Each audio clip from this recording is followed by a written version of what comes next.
నా గురించి చెప్పే ముందుగా ప్రైజ్ లార్డ్.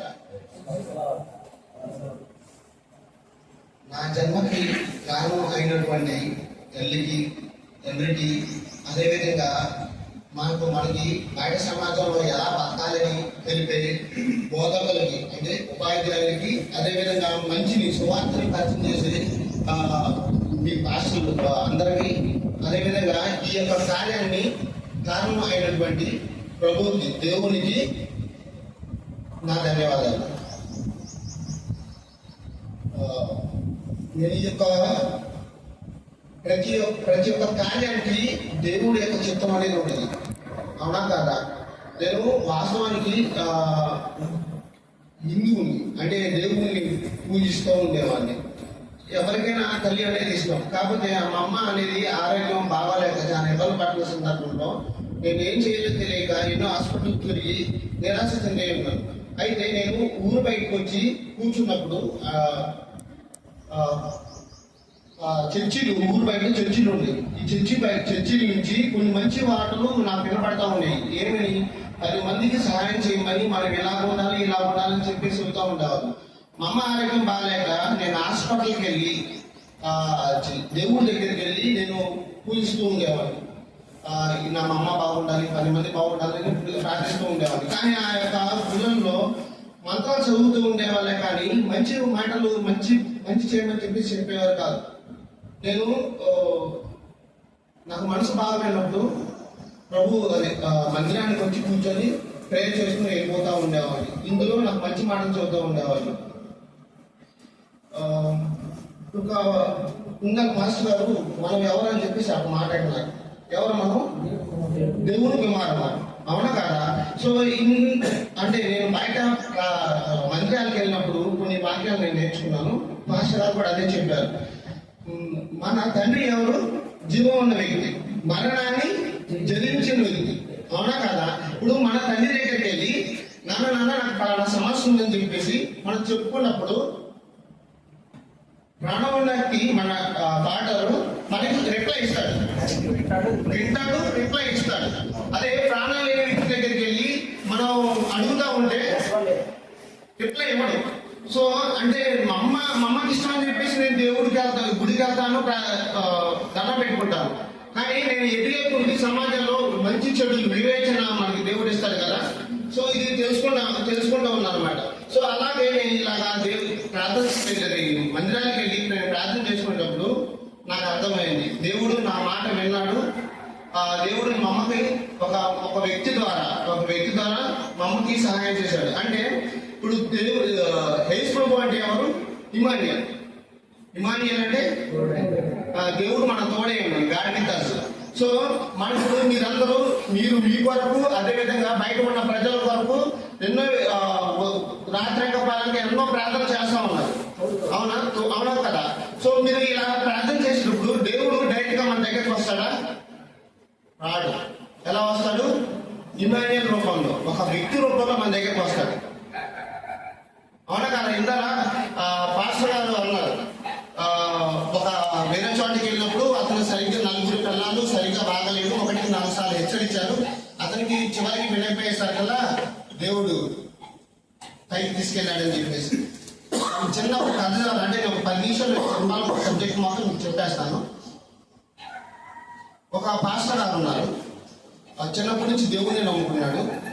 ఏ కష్టం వచ్చినా దేవుడు వచ్చి నాకు సాయం చేస్తున్న చిన్న బిలీవ్నెస్ అన్నమాట. అయితే టీవీలో, రేడియోలో ఒక వార్త ఏర్పడ్డది. ఏమనంటే పలానా ప్రాంతం వాళ్ళు తుఫాను వస్తుంది, పలానా ప్రాంతం వాళ్ళు వేరే చోటకి వెళ్ళాలని హెచ్చరిస్తా ఉన్నారు. అయితే ఫస్ట్ యేసు ప్రభువు ఒక రేడియో రూపంలో చెప్పాడు, పేపర్ రూపంలో తెలియపరిచాడు, వెళ్ళాడు. తర్వాత ఒక ఊర్లో జనాలు వెళ్ళిపోతా ప్రస్తుతాలు ఇలా వాన పడుతుంది, మునిగిపోతుంది, రాండి మీరు కూడా రాండి అని చెప్పేసి పిలుస్తారు. వినలేదు. చివరికి తర్వాత పడవలు వేసుకుని కొంతమంది వస్తారు, పాస్టర్ గారు రాండి అని చెప్పేసి పిలుస్తాడు. అప్పుడు వినలేదు.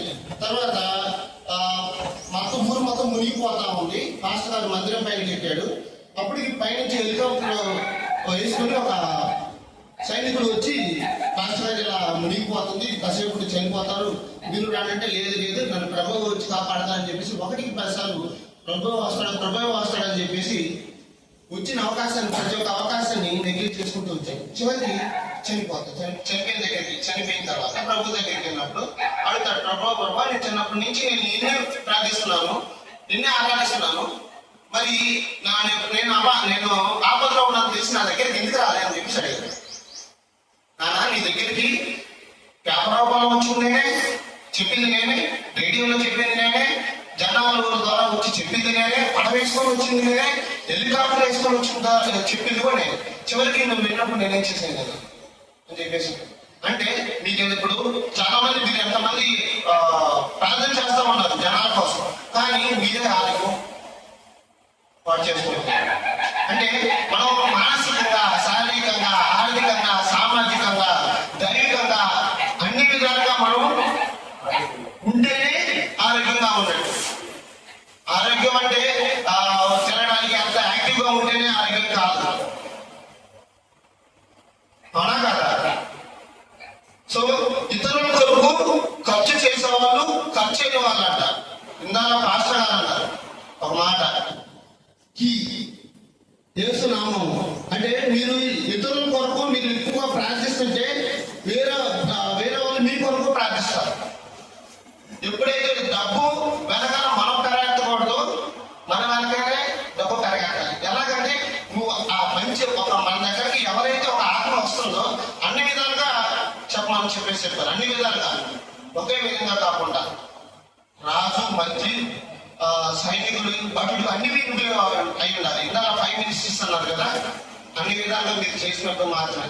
సో ఇక్కడ చాలా మంది ఉదయం లేచినప్పుడు కాంచి సాయంత్రం పడుకునేంత వరకు మన ఆహార అలవాట్లు ఎలా ఉన్నాయి, ఆరోగ్యం గురించి చెబుతున్నాను. సో నేను మా అమ్మకి ఫస్ట్ ఆఫ్ ఆల్ నేను మా అమ్మగారికి న్యూట్రిషన్ వాడాను. ఇదివరకు మనకు తెలియదు, చెప్పేవాళ్ళకి తెలియదు, చెప్పేవాళ్ళు ఏం తినాలి, ఎలా తినాలి అని చెప్పేసి వాళ్ళు ఎవరు లేదు. ఉదయం నుంచి సాయంత్రం పడుకునేంత వరకు ఇడ్లీ, అడ్డు, పూరి, అన్నం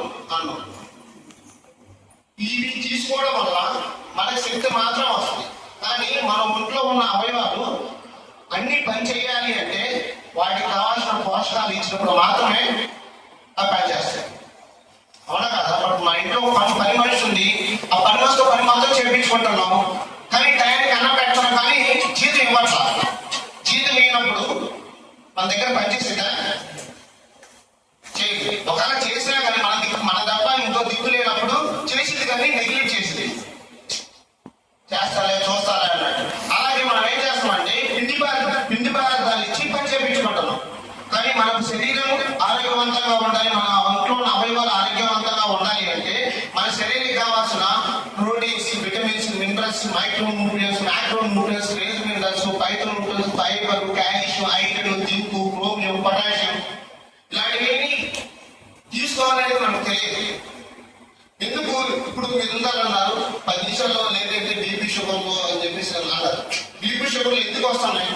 ఇదివరకు మన తాతకాలం 90-80 ఆ వయసు వచ్చిన వాళ్ళకి బీపీ షుగర్ అనే మాటలు మనం వినేవాళ్ళు, రోగాలనే విన్నాము. ఈ రోజు ఎల్కేజీ, యూకేజీ చదివే పిల్లలకి కరోజులు వచ్చింది, అవునా కదా? 20 సంవత్సరాల బీపీ, షుగర్, క్యాన్సర్ ఇలాంటి సమస్యలన్నీ అటాక్ అవుతాయి. ఎందుకంటే ఈ రోజు పంట పండించే విధానం కరెక్ట్ కాలేదు. ఇదివరకు బాగా తినేవాళ్ళు, బాగా పని చేసేవాళ్ళు, తినడానికి పని చేసిన దానికి సరిపోయేది. పండించే విధానం న్యాచురల్ గా ఉండేది కాబట్టి ప్రతి ఒక్క ఆహారంలో పోషకాలు అనేవి ఉండేది, అవునా కదా? ఒక కాయ, ఒక పండు మనం కోసినప్పుడు 3 రోజులు మాత్రమే దాంట్లో పోషక విలువలు అనేవి ఉంటాయి. 3 రోజులు దాటిన తర్వాత పోషక విలువలు పడిపోతాయి. ఈ రోజు ఎలా ఉంది, కాలం మారిపోయింది, అవునా కదా? సో పంట అనేది కష్టం అనేది తగ్గిపోయింది, తిండి అనేది అలాగే ఉంది. మాంసాహారం తీసుకుంటున్నా, అవునా కదా? పంట పండించే విధానం, కష్టం అనేది తగ్గిపోయింది. అదేవిధంగా ఫిజికల్ యాక్టివిటీ లేదు, యంత్రాలు వచ్చాయి. తర్వాత పండిన పంట స్టోరేజ్ చేస్తున్నారు, అంటే ఒక కాలంలో పండిన పంటని సంవత్సరం మొత్తం వినియోగిస్తున్నాం. దాంట్లో పోషకులు అనేవి లేకపోయింది. దీనివల్ల ఈ బీపీ, షుగర్, గ్యాస్ట్రిక్, థైరాయిడ్ ఇలాంటి సమస్యలు అనేవి అటాక్ అవుతుంది.